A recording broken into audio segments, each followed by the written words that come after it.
approcher, la lumière est mon sauveur. Je ne crains rien.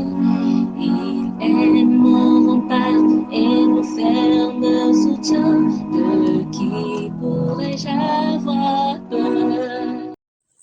Bonne fête nationale à tous mes compatriotes du Cameroun. Plus que jamais, c'est le temps pour nous de comprendre que l'unité, c'est une construction, c'est un édifice et chacun d'entre nous a sa pierre à apporter pour construire, bâtir cette unité. Donc que Dieu lui-même bénisse tous ceux qui se mettent à fond pour construire et que lui-même aussi daigne neutraliser les velléités qui sont faites ça et là pour détruire notre nation. Qu'il nous bénisse et nous avons donc notre croquette biblique numéro 20 en ce moment. Shalom. Nous avons aujourd'hui notre croquette biblique numéro 20. Elle est basée sur Job au chapitre 1, le verset 20. Il est écrit: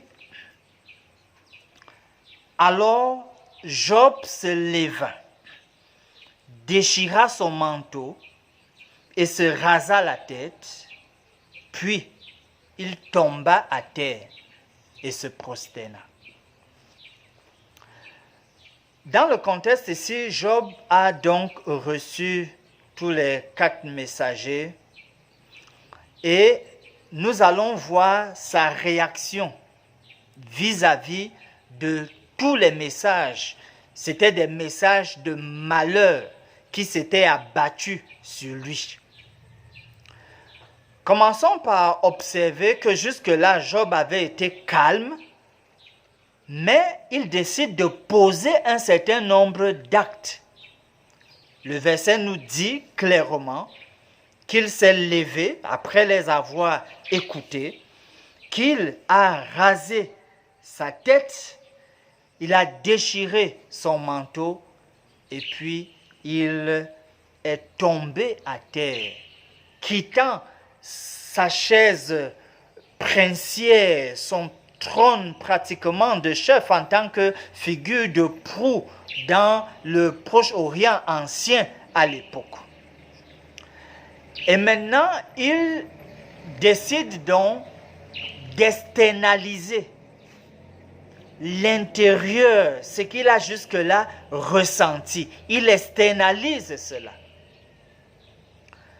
Manière de dire que l'enfant de Dieu n'est pas comme un caillou rigide, insensible, pas du tout. Nous avons dans Ésaïe 22, le verset 12, passage que nous pouvons utiliser comme promesse, mais en même temps pour nous permettre de comprendre la réaction de Job. Et pourquoi ne pas avoir même un genre de réaction qui montre que nous avons été touchés, mais on le fait toujours dans le contexte de la foi en Dieu. Parce qu'il y a d'autres personnes qui, face à une mauvaise nouvelle, peuvent carrément piquer une crise. Donc, dans Ésaïe 22, le verset 12, il est écrit: Le Seigneur Dieu des armées a appelé en ce jour-là à pleurer et à se lamenter, à se raser la tête et à mettre un sac pour pagne. Pleurer. Oui, à des moments, à cause de ce qu'on vit, on peut pleurer. Vous voyez, personne n'est vraiment aussi insensible que ça. Même quelqu'un de très haut élevé, voyant sa santé se dégringoler, peut pleurer. Et il faudrait simplement que nos pleurs, nous puissions les déverser devant le Seigneur, notre Créateur, qui vraiment est très sensible et a promis d'être à côté de ceux qui ont le cœur brisé par toute chose qui peut nous affliger. Finissons par ces mots de prière.